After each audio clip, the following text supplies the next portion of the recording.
मेरे प्यारे मित्रों, आज हम इतिहास के विषय में अध्ययन करेंगे।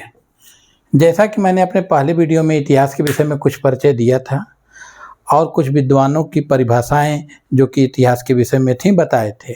अब हम आपको कुछ और विद्वानों के विचार या परिभाषाएं जो कि इतिहास के विषय में उन्होंने दिया बताएंगे, जिसमें हम सर्वप्रथम अपने भारतीय विद्वान कौटिल्य से प्रारंभ करते हैं। कौटिल्य ने कहा कि राजा को प्रतिदिन इतिहास सुनना चाहिए। कौटिल्य ने कहा कि राजा को प्रतिदिन कुछ समय के लिए इतिहास सुनना चाहिए। ऐसा उसने अपने ग्रंथ अर्थशास्त्र में लिखा। कौटिल्य चंद्रगुप्त मौर्य का प्रधानमंत्री था और उनका गुरु भी माना जाता है। कौटिल्य चाणक्य के नाम से जाना जाता है और उसने अगर यह बात कही कि राजा को प्रतिदिन इतिहास सुनना चाहिए तो ऐसा उसने क्यों कहा? ऐसा उसने इसलिए कहा क्योंकि अगर राजा किसी भी स्थान का राजा होगा और जिस स्थान का वो राजा है, जिस देश का वो राजा है, जिस राष्ट्र का वो राजा है, उस जगह पे जो समस्याएं विद्यमान हैं, उन समस्याओं का हल अगर खोजना है तो उसकी जड़ें अतीत में छिपी होती हैं। उस जगह के पास्ट को जानना बहुत ज़रूरी है और जब हम उस जगह के अतीत को, उस जगह के इतिहास को जान लेते हैं तो उनकी समस्याओं को खोजने में या उन समस्याओं का हल निराकरण करने में हमको सहायता मिलती है। उस बारे में हमारी चेतना, हमारी सूझबूझ का स्तर में वृद्धि हो जाती है। इसलिए कौटिल्य जैसे विद्वान ने यह बात कही कि राजा को प्रतिदिन इतिहास सुनना चाहिए। इसके बाद हम विद्वान ब्यूरी की परिभाषा लेंगे, जिसमें उन्होंने कहा कि इतिहास विज्ञान है, न कम न ज़्यादा। मतलब ब्यूरी ने कहा कि इतिहास एक परफेक्ट साइंस है। इतिहास एक परफेक्ट साइंस है, न कम है न ज़्यादा है। इतिहास अगर आपने जान लिया तो आप जान जाएंगे कि बात क्या थी, सच क्या था, क्योंकि इतिहास साक्ष्यों पे चलता है। तो ब्यूरी की इस परिभाषा को याद रखने की जो ट्रिक है वो है, इसको अगर उल्टा कर देंगे ब्यूरी को तो हो जाएगा रिव्यू। और क्रिकेट में जब कोई बल्लेबाज आउट है कि नहीं है, इस बात पे संशय हो तो हमें तत्काल रिव्यू लेना पड़ता है और उस रिव्यू को लेंगे तो हमारे सामने स्थिति दूध की दूध और पानी का पानी साफ हो जाता है और स्पष्ट हो जाती है स्थितियाँ, और हम जान जाते हैं कि परफेक्ट रूप से या आउट था कि नहीं था या फिर क्या स्थिति थी। इसी तरीके से रिव्यू लेने के लिए हमें इतिहास का अध्ययन करना पड़ेगा।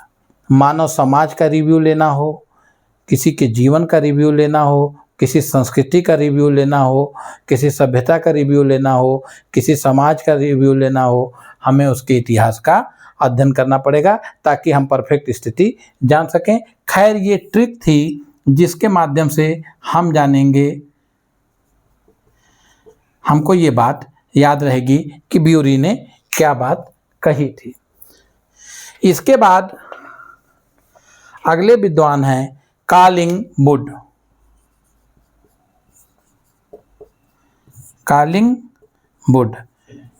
कालिंगवुड एक ऐसे विद्वान हैं जिन्होंने कहा कि वर्तमान युग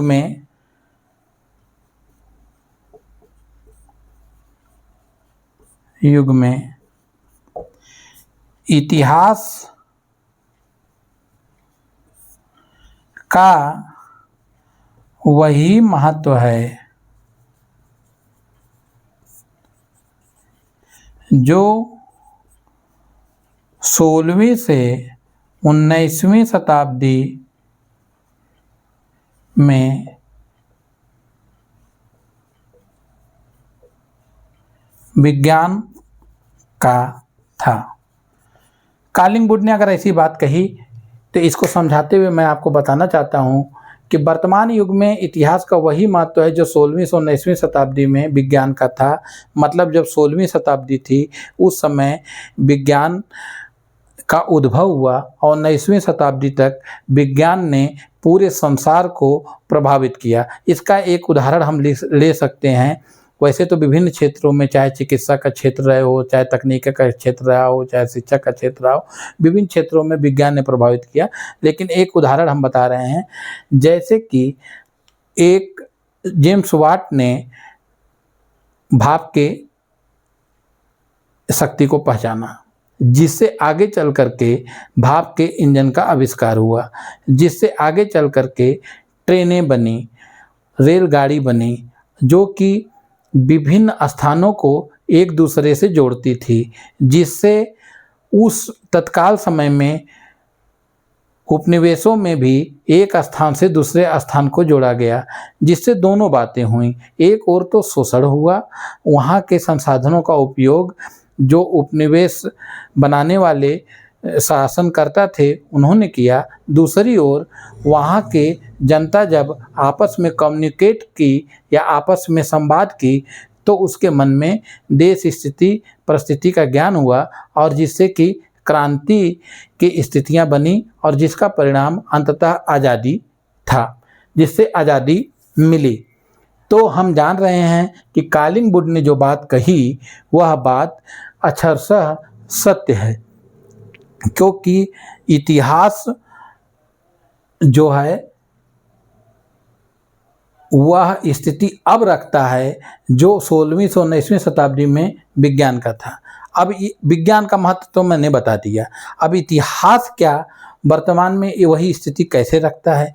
वर्तमान में वही स्थिति इतिहास इस तरीके से रखता है कि जब हम अपने आप को तलाशना चाहते हैं, अपनी संस्कृति को तलाशना चाहते हैं, अपने समाज को तलाशना चाहते हैं, अपने राष्ट्र को तलाशना चाहते हैं, तो हमको इतिहास का अध्ययन करना पड़ता है।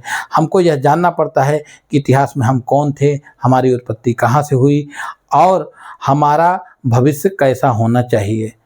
इस बात के लिए हमको इतिहास का अध्ययन करना पड़ता है। तो आज इतिहास हमारी मनोदशा को, हमारी संस्कृति को डिसाइडिंग करने में महत्वपूर्ण भूमिका अदा कर रहा है। तो कालिंग वुड ने इस बात को कहा कि वर्तमान युग में इतिहास का वही महत्व है जो 16वीं से 19वीं शताब्दी में विज्ञान का था। अब हम इसके बाद पढ़ेंगे बेकन की परिभाषा। बेकन की परिभाषा पढ़ने से पहले मैं आप लोगों को बता दूं कि कालिंग वुड की परिभाषा को याद रखने के लिए हमको एक बात याद रखना पड़ेगा कि इसमें एक शब्द है वुड। ये ट्रिक है। अब वुड से बनती है दहलीज। वर्तमान युग में इतिहास वर्तमान युग की ऐसी दहलीज पर खड़े हैं, दहलीज पर खड़े हैं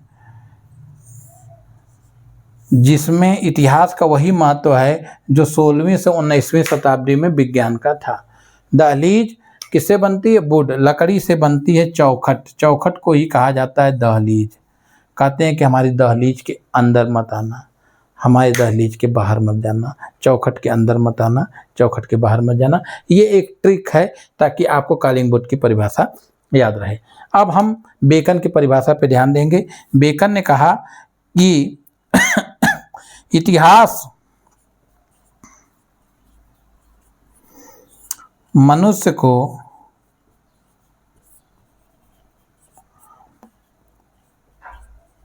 बुद्धिमान बनाता है। यह बिल्कुल सही बात है। अगर हम इतिहास का अध्ययन करें तब भी हम बुद्धिमत्ता की ओर बढ़ते हैं, हमारी समझ बढ़ती है, हमारी जानकारी बढ़ती है और हम सही निर्णय लेने में सक्षम होते हैं। और अगर हम सही निर्णय लेने में सक्षम हो गए तो मतलब कि हम बुद्धिमान हैं। बुद्धिमान वही है जो सही निर्णय ले सके। दूसरी चीज़, इतिहास मनुष्य को बुद्धिमान बनाता है। और अगर हम मानव प्रजाति के इतिहास को देखें तो समय के बीतने के साथ साथ मानव लगातार बुद्धिमान हुआ है।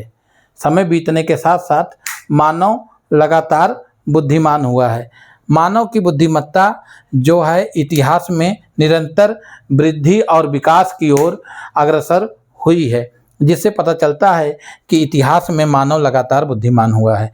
तो बेकन की ये परिभाषा हमें याद रखनी चाहिए कि इतिहास मनुष्य को बुद्धिमान बनाता है, बुद्धिमान बनाता है। अब इसके बाद हम आगे पढ़ेंगे, एक मुगल कालीन विद्वान हैं जिनका नाम है अबुल फजल।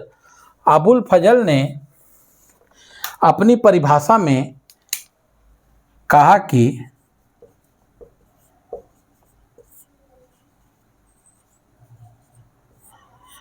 इतिहास एक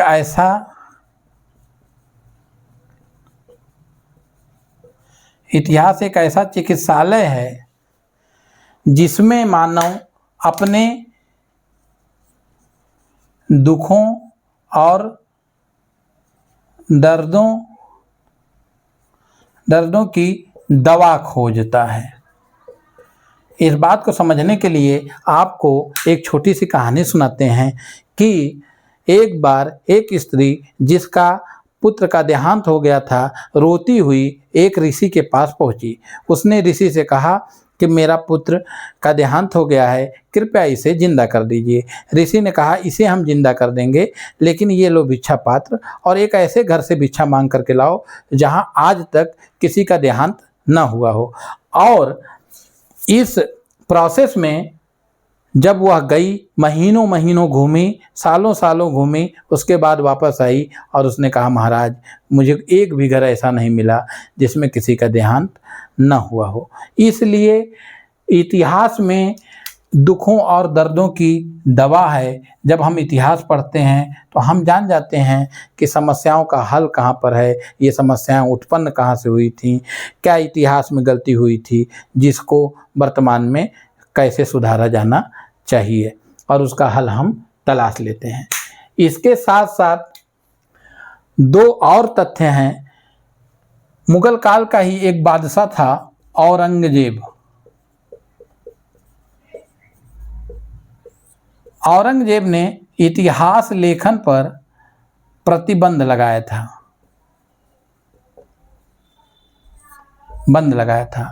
और पश्चात एक शासक था जिसका नाम था ऑगस्टस, जिसने इतिहास पर सेंसरशिप लगाया था।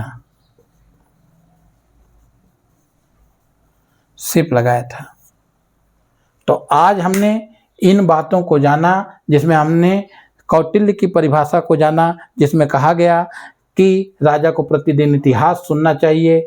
हमने उसके बाद ब्यूरी की परिभाषा को जाना, जिसमें कहा गया इतिहास विज्ञान है, न कम न ज़्यादा। फिर हमने कालिंगवुड की परिभाषा को जाना, जिसमें बताया गया वर्तमान युग में इतिहास का वही महत्व है जो 16वीं और 19वीं शताब्दी में विज्ञान का था। उसके बाद हमने बेकन की परिभाषा जाना, जिसमें उन्होंने कहा इतिहास मनुष्य को बुद्धिमान बनाता है। और उसके बाद हमने जाना दो ऐसे शासकों में के बारे में जिनका नाम ए से लिखा जाएगा, अगर इंग्लिश में लिखा जाए तो दोनों का नाम ए से है, और दोनों ने इतिहास पर ऑगस्टस ने सेंसरशिप लगाई थी और औरंगजेब ने एक ऐसा बादशाह था जो कि इतिहास लेखन पर प्रतिबंध लगाया था। इसी के साथ नमस्कार और धन्यवाद।